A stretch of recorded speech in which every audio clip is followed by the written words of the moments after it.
La madrugada del 12 de agosto de 2019, la ciudad de San Lázaro despertó con la noticia de la desaparición de una joven de 22 años llamada Elena Vargas, vista por última vez a las 12:13 de la noche, cuando salió de un café ubicado en la Avenida Central.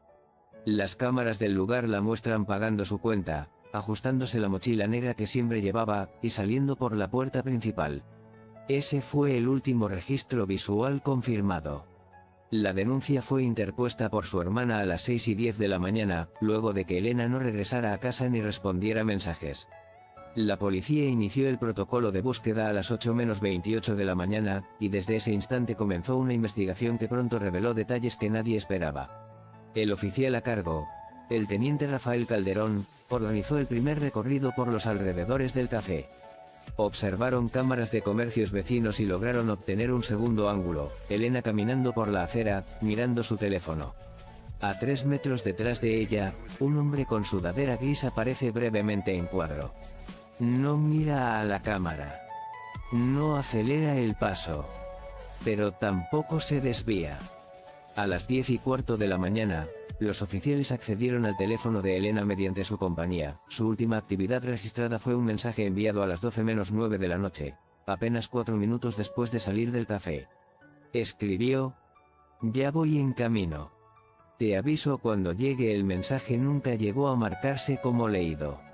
Comenzaron los interrogatorios. El barista que la atendió dijo que la vio tranquila. Como siempre, un cliente sentado cerca mencionó haber escuchado a Elena hablar por teléfono alrededor de las 12:20, pero no pudo distinguir palabras. La hermana confirmó que Elena no esperaba a nadie esa noche.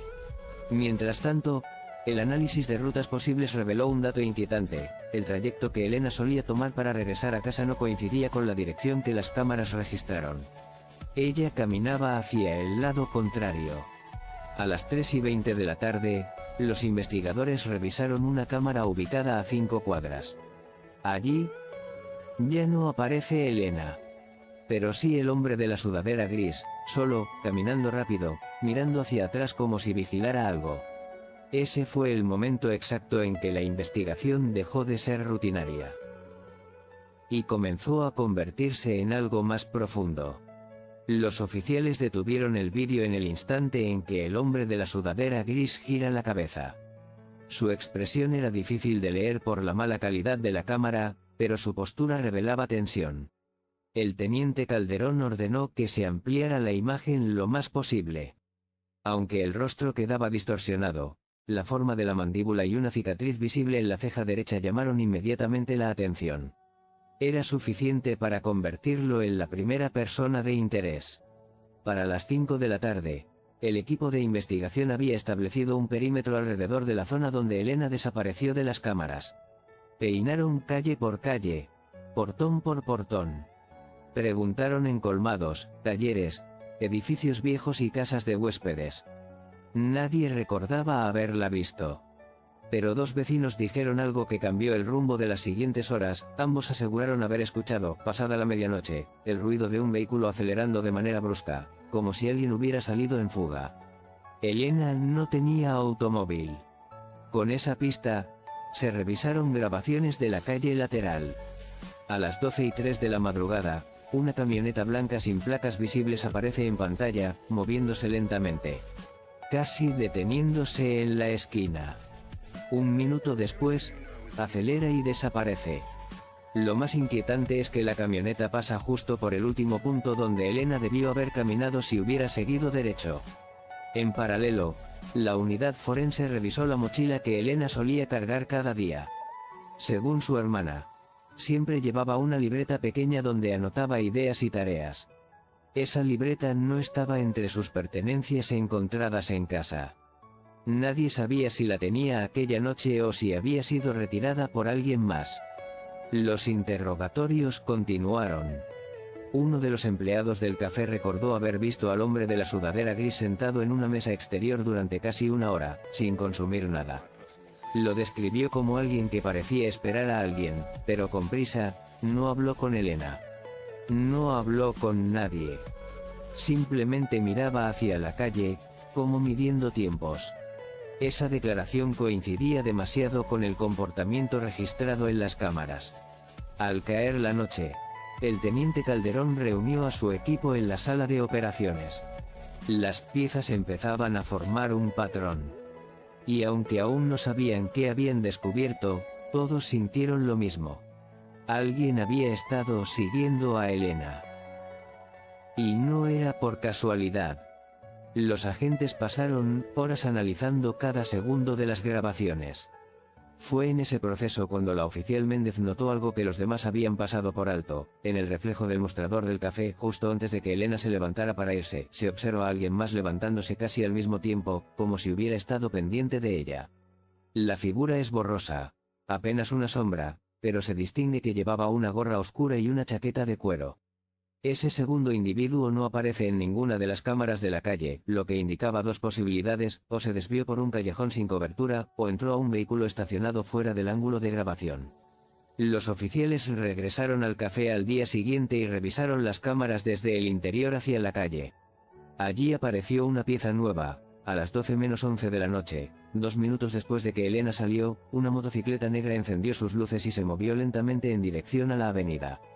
El conductor llevaba gorra, chaqueta de cuero, cabeza inclinada hacia abajo. Un escalofrío recorrió al equipo. El teniente Calderón pidió un rastreo de motocicletas similares registradas en la ciudad. Mientras tanto, otro grupo revisaba llamadas de emergencia cercanas a la hora de la desaparición. Encontraron una realizada a las 12:07 de la noche por un residente que reportó gritos breves en la zona del antiguo almacén ferroviario, un lugar abandonado desde hacía años. Ese reporte no había sido atendido en su momento, pues la patrulla asignada estaba respondiendo a otro incidente. La zona del almacén quedaba a tan solo 6 minutos caminando desde donde vieron por última vez a Elena. Los agentes se desplazaron al lugar. El edificio, oxidado y silencioso, tenía señales de actividad reciente, huellas de neumáticos frescas en la tierra húmeda, colillas de cigarrillos junto a la entrada lateral, y una botella de agua aplastada, todavía con el plástico firme, señal de que no llevaba demasiado tiempo allí. Dentro, la linterna de la oficial Méndez iluminó algo en el suelo, un pedazo de tela negra, desgarrada. Podría pertenecer a cualquier persona. Pero la hermana de Elena, al verla más tarde, aseguró que parecía idéntica al forro interior de la mochila que ella llevaba esa noche. Con cada descubrimiento, la sensación era más clara. Elena sí llegó a esta zona. Y no llegó sola. El hallazgo del pedazo de tela dentro del almacén marcó un punto crítico. El teniente Calderón ordenó asegurar la zona y llamó al equipo forense. Cada rincón del edificio fue revisado, pasillos largos cubiertos de polvo, habitaciones con maquinaria oxidada y un segundo nivel parcialmente derrumbado. Pero lo más revelador estaba en la parte trasera, donde una puerta metálica mostraba marcas frescas de haber sido forzada recientemente. El oficial Romero intentó abrirla, pero estaba bloqueada desde dentro. Fue necesaria una palanca. Cuando finalmente cedió, un olor a humedad y aceite viejo llenó el aire. Dentro había un pequeño cuarto sin ventanas, apenas iluminado por una ranura en la pared. En el piso, mezcladas con el polvo, se encontraron dos huellas, una más grande, probablemente de un hombre, y otra más pequeña. Quizás de mujer. Ambas se dirigían hacia la salida, pero solo la grande regresaba. No había señales de lucha visibles, pero algo llamó la atención de inmediato. En una esquina, protegida del viento, había una pulsera plateada partida. Fue entregada a la hermana de Elena horas después, quien confirmó con la voz quebrada que era de ella. La había recibido como regalo de cumpleaños y la usaba siempre. Todo apuntaba a que Elena había estado en ese cuarto. Mientras el equipo documentaba la escena, el análisis de cámaras en calles más lejanas arrojó un avance inesperado. A las 12:12 de la noche, una cámara de tráfico grabó una motocicleta negra cruzando a alta velocidad, con un pasajero en la parte trasera. Aunque la imagen era borrosa, se distinguía claramente un detalle: el conductor llevaba una gorra oscura, y quien iba atrás parecía ir inclinada hacia un lado, como desorientada o sin fuerzas. La motocicleta tomó la autopista hacia las afueras de la ciudad.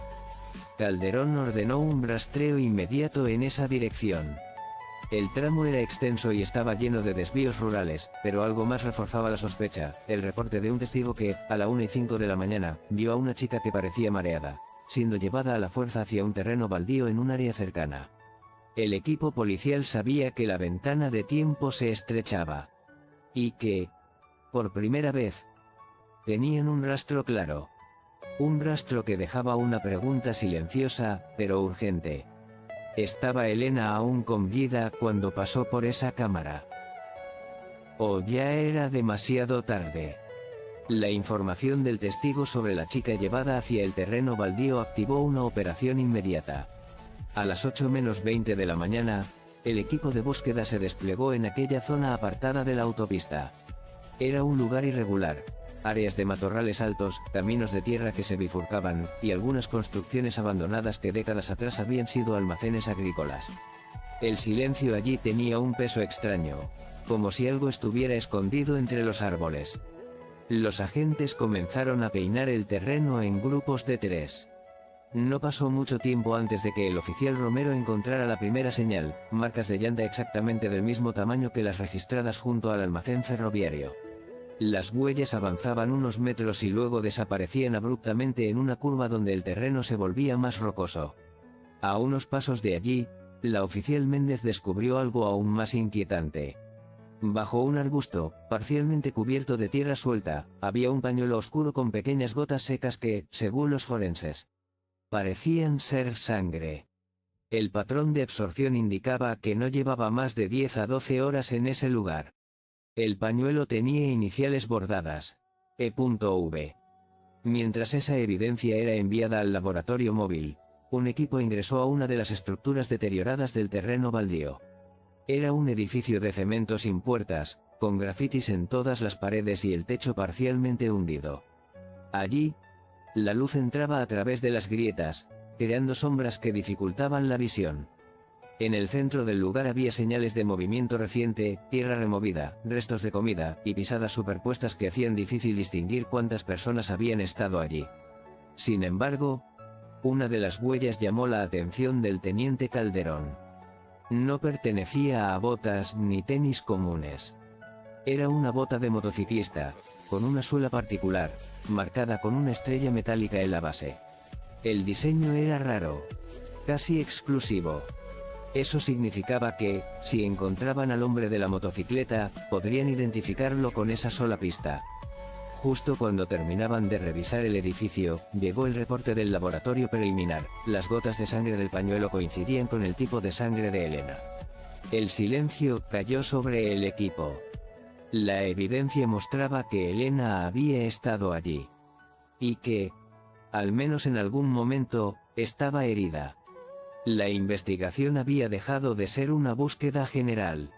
Ahora seguían el rastro de alguien que no solo había planeado cada movimiento, sino que parecía conocer demasiado bien la zona. El teniente Calderón ordenó cerrar todo el perímetro. Si el responsable conocía bien el terreno, entonces era probable que hubiese rutas de escape ocultas, senderos informales o incluso estructuras subterráneas que no aparecían en los mapas oficiales. Los agentes comenzaron a revisar cada detalle del terreno baldío. Fue en esa inspección cuando el oficial Sandoval encontró algo inesperado: un camino estrecho, cubierto parcialmente por maleza, que parecía haber sido usado recientemente. Las plantas estaban dobladas hacia un mismo lado, como si alguien hubiese pasado varias veces. Siguieron el rastro en silencio. El sendero descendía por una pequeña ladera y se abría en un claro donde el aire era más fresco y había olor a gasolina antigua. Allí, escondida detrás de un contenedor oxidado, encontraron una estructura pequeña de concreto, como un antiguo cuarto de mantenimiento. La puerta estaba cerrada con un candado nuevo, demasiado nuevo para un sitio abandonado desde hacía años. Calderón hizo una señal. Los agentes rodearon la entrada. Con una barra metálica, forzaron el candado. El sonido del metal partiéndose resonó entre los árboles. Dentro, la oscuridad era casi total. Activaron linternas. Lo primero que notaron fue un casco de motocicleta sobre una mesa vieja.